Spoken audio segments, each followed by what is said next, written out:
नमस्कार दोस्तों, कैसे हो सब लोग। आई होप कि आप सभी सही सलामत हो गए। So guys, first of all आपको मैं ये बताना चाहता हूँ कि आज मैं ब्लॉग नहीं बना रहा हूँ। आज आपको मैं करंट सिचुएशन के बारे में बताना चाह रहा हूँ कि वियतनाम में अभी क्या सिचुएशन चल रही है कोविड की, और जो नॉर्मली लोगों की लाइफ है तो क्या कुछ चल रहा है, इसके बारे में बात करते हैं। सबसे पहले तो आपको बता देता हूँ कि भाई कोविड का अभी काफ़ी हद तक केसेस डाउन हो गए हैं और वैक्सीनेशन भी यहाँ पर बहुत ज़्यादा तेज़ हो गया है। जैसे हनोई कैपिटल सिटी है वियतनाम की, तो वहाँ पर 21 तारीख से खुलने के चांसेस है। यही बताया जा रहा है कि 21 तारीख से सब कुछ ओपन हो जाएगा, तब तक वैक्सीनेशन कंप्लीट करना है। तो वैक्सीनेशन बहुत फास्ट चल रहा है हनोई सिटी में। और यहाँ पर दोस्तों ट्रैफिक का बहुत शोर है, तो इसके लिए माफ़ करना अगर आपको क्लियरली आवाज़ नहीं आ रही है तो ज़रा मोबाइल को थोड़ा कान के पास ले जाना। और अब करते हैं बात कि लोगों को क्या क्या परेशानी आ रही है। जैसे सबसे पहले अपने बारे में बताता हूँ। मेरा यहाँ पर खुद का छोटा मोटा काम था, तो मेरे को क्लोज़ करना पड़ा ड्यू टू कोविड। तो अभी क्लोज़ ही चल रहा है, तो मेरे को ये काफ़ी बहुत बड़ा स्टेप लेना पड़ा, तो नुकसान भी काफ़ी हुआ। लेकिन ऐसे जो जॉब कर रहे हैं यहाँ पर, स्पेशली मैं इंडियंस लोगों के लिए अभी कह रहा हूँ कि जो इंडियंस यहाँ पर जॉब कर रहे हैं, जैसे योगा शिक्षक है और इंग्लिश के टीचर्स है और बाकी जुम्बा वगैरह इंस्ट्रक्टर है, कोई कंपनी में तो नॉर्मली काम चल ही रहा है। तो जो फिटनेस से रिलेटेड है और इंग्लिश टीचर वगैरह जो स्कूल वगैरह में सिखाते हैं, उनका ऑफ था काम, तो उनको कंपनी सपोर्ट वगैरह कर रही है या नहीं कर रही है, तो कैसे वो यहाँ पर सर्वाइव कर रहे हैं इस वक्त। तो इसके लिए हम स्पेशली मैं आया हूँ राकेश जी के पास, जिनको आपने काफ़ी बार मेरे वीडियो में देखा है। तो उनसे सीधी डायरेक्ट बात करेंगे कि भाई जो अभी करंट सिचुएशन चल रही है, इस सिचुएशन पे कंपनी उनको सपोर्ट कर रही है या नहीं कर रही है, और कैसे वो मैनेज कर रहे हैं अभी अपना यहाँ का खर्चा वगैरह। तो कितना खर्चा आ रहा है अभी उनका यहाँ पर नॉर्मली रहने का, खाने का वगैरह, तो कैसे मैनेज हो रहा है, उनसे सीधी डायरेक्ट बात करते हैं। ये मिलिए गाइस राकेश जी से। हेलो दोस्तों, नमस्ते। कैसे हैं आप सब। वियतनाम के लिए सिन चाओ तत्का कोयाक हम।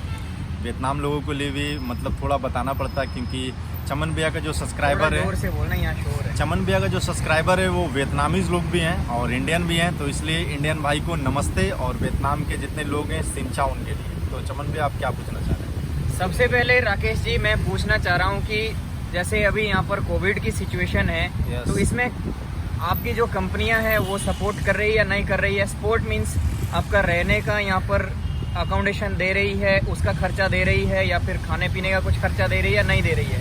नहीं, ऐसा तो कुछ नहीं है। जब से यहाँ पर लॉकडाउन हुआ है, एक्चुअली पिछले 5 मंथ से यहाँ पर लॉकडाउन है, तो कंपनी तो ऐसा कुछ सपोर्ट नहीं कर रही है।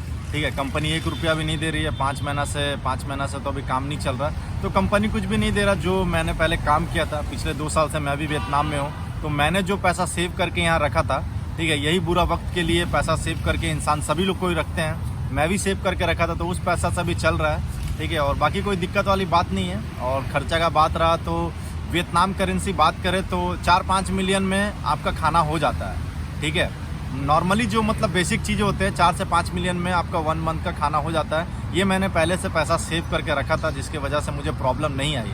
ऐसे तो काम नहीं खुला है तो प्रॉब्लम तो हो रहा है, ऐसे काम नहीं खुला है तो अभी जो पैसा सेव किए थे वही पैसा तो चल रहे, बाकी तो कोई दिक्कत नहीं है। कंपनी कोई इस मामले में सपोर्ट नहीं कर रही। सो अब हम राकेश जी से पूछ रहे हैं कि जो अभी काफ़ी सारे लोगों के मेरे को कमेंट आते हैं कि अभी हम वियतनाम आना चाह रहे हैं जॉब करने के लिए, तो राकेश जी आप उन लोगों के लिए क्या कहोगे कि जो अभी आना चाह रहे हैं वियतनाम। पहला बात तो मैं ये कहना चाहूँगा, जो भी मेरे इंडियन भाई अभी आना चाहते वियतनाम, तो उनसे बार बार रिक्वेस्ट है, हाथ जोड़ के अभी के सिचुएशन में आप वियतनाम ना आए। क्यों? क्योंकि अभी यार काम का कोई ठिकाना नहीं है। बहुत सारी सिटी अभी भी लॉकडाउन है, बहुत सारे सिटी में सिचुएशन थोड़ा सा ठीक हुआ, तो अभी आप आएंगे तो मोटा मोटी आपको 1.5 से 2 लाख रुपया भी लगेगा, क्वारंटाइन होना पड़ेगा। और जो नया लोग आ रहे हैं उनको क्वारंटाइन में बहुत सारी मुश्किल आएगी। क्यों? क्योंकि भाई वियतनामी खाना आप खा नहीं सकते हो, आपको 14 दिन 15 दिन रखेगा, पता चलेगा आप वियतनामी फूड खा नहीं पा रहे हैं। आपको कोरोना नहीं भी है तो आपको इम्यूनिटी सिस्टम वीक होगा, आपको कोरोना पकड़ लेगा या कोई ना कोई बीमारी पकड़ लेगा। क्योंकि एक केस यहाँ हुआ था, महाराष्ट्र का एक भैया यहाँ पर आए थे टेक्सटाइल कंपनी में काम करने के लिए, और उनको क्वारंटाइन कर दिए। क्वारंटाइन से जब वो छूटे, 1-2 महीने यहाँ पर काम किया और उसके बाद वो चले गए इंडिया। उनका 9 kg वजन घट गया था सिर्फ क्वारंटाइन रहने से। तो अभी तो इस वक्त क्वारंटाइन अगर होना है तो आप आ सकते हो, ठीक है, लेकिन आप सोच रहे हो कि अब दिक्कत का सामना ना करें तो प्लीज़ अभी मत आइए। जब सिचुएशन ठीक हो जाता है तब आप आइए, कोविड भी नहीं रहेगा और आपका फ्लाइट खर्चा भी बचेगा, यहाँ पर आपको क्वारंटाइन भी नहीं किया जाएगा, तो उस समय काफ़ी ठीक रहेगा। नहीं तो इस टाइम पैसा भी ज़्यादा है, क्वारंटाइन भी है और आपको बहुत सारे दिक्कत होंगे जैसे मैं समझता हूँ। वियतनामीज खाना आप लोग नहीं खा पाओगे, तो ये दिक्कत आएगी अभी। सो गाइज सिचुएशन के बारे में तो आपने सुन ही लिया होगा कि क्या यहाँ पर सिचुएशन अभी चल रही है। जो तो कंपनी है बिल्कुल भी सपोर्ट नहीं कर रही है, 1 रुपए के लिए भी सपोर्ट नहीं कर रही है। आप यहाँ पर अगर काम नहीं कर रहे तो अपने जेब से खर्च करो, आप रह रहे हो रेंट अपने जेब से दो, खाना खाना अपने जेब से खाओ। तो कंपनी इस वक्त आपको सपोर्ट नहीं करेगी, अगर आप काम करोगे तभी सपोर्ट करेंगी, अदरवाइज़ कुछ नहीं। तो इसीलिए मैं स्पेशली कहना चाहूँगा कि जो इस वक्त वियतनाम आना चाह रहे हैं काम करने के लिए, अपने किसी काम के पर्पज़ से आना चाह रहे हैं, तो मैं यही कहूँगा कि अगर आप प्रोफेशनल हो, अगर आपका अच्छा पहले से कॉन्टैक्ट है तो आप तभी आए, वरना अगर आप ऐसे आ रहे हो कि भाई हम जाके वहाँ पे हमें काम मिल जाएंगे या कुछ ऐसा होगा, तो इस सोच से बिल्कुल भी ना आए। क्या पता आपको वियतनाम पसंद ना आए, क्या पता यहाँ का वेदर आपको सूट ना हो, यहाँ पर आके कोई प्रॉब्लम हो, तो क्या होगा कि आपका खामखा में एक तो 2-2.5 लाख रुपए खर्चा आ जाएगा यहाँ पर आने का, फ़्लाइट वगैरह का, क्वारंटाइन का। और उसके बावजूद अगर आप यहाँ पर ना रह सके, आपको यहाँ का जो वातावरण है वो पसंद ना आए, तो फिर वो आपका खामखा में खर्च हो जाएगा। और जैसे कि बता दिया, कंपनी कुछ सपोर्ट नहीं करेंगी, आपको खुद अपने पैसे से करना पड़ेगा। तो आपने खुद डिसाइड करना है कि इस वक्त वियतनाम आना है या नहीं आना है। और जहाँ तक जो सिचुएशन है धीरे धीरे करके नॉर्मल हो रही है। हमारी जो सिटी है यहाँ पर भी काफ़ी टाइम से कोविड के केसेस वगैरह नहीं आ रहे हैं। जो हनोई कैपिटल सिटी है वहाँ पर भी केसेस काफ़ी कम हो गए हैं और वैक्सीनेशन भी बहुत तेज़ हो गया है, जो कि मैंने आपको बताया। तो कुछ एक दिन में वैक्सीनेशन वहाँ पर कंप्लीट हो जाएगा। तो उम्मीद है कि न्यू ईयर के बाद में वियतनाम नॉर्मल हो जाएगा। तो आप अगर कोई आना चाहता है तो न्यू ईयर के बाद ही प्लान करें आने का। अभी फ़िलहाल जहाँ हैं वहाँ पर रहे, क्योंकि यहाँ का भी कोई अभी पता नहीं है कब फिर से लॉकडाउन लग जाए। तो अभी वेट कीजिए आराम से। बाकी जो हम यहाँ पर हैं हम झेल रहे हैं जैसे झेल रहे हैं, ठीक है। आपको कहानी तो बता ही दी है सारी। तो जहाँ पर है एकदम से खुश रहे, स्वस्थ रहे। तो इतना ही आपको कहना चाहते हैं।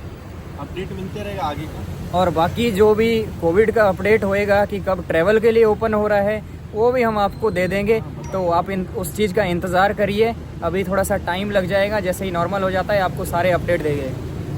तो आज की इस वीडियो में दोस्तों इतना ही। अगर आपको थोड़ा सा भी पसंद आया है तो प्लीज़ लाइक कर दीजिए, और अगर हमारे चैनल में नए हैं तो चैनल को सब्सक्राइब कर दीजिए, और साथ में बेल आइकन है उसको भी प्रेस कर दीजिए ऑल नोटिफिकेशन पे, ताकि जो भी हम वीडियो बनाएं उसका आपको नोटिफिकेशन मिल जाए। So thanks for watching, goodbye for now, take care of yourself.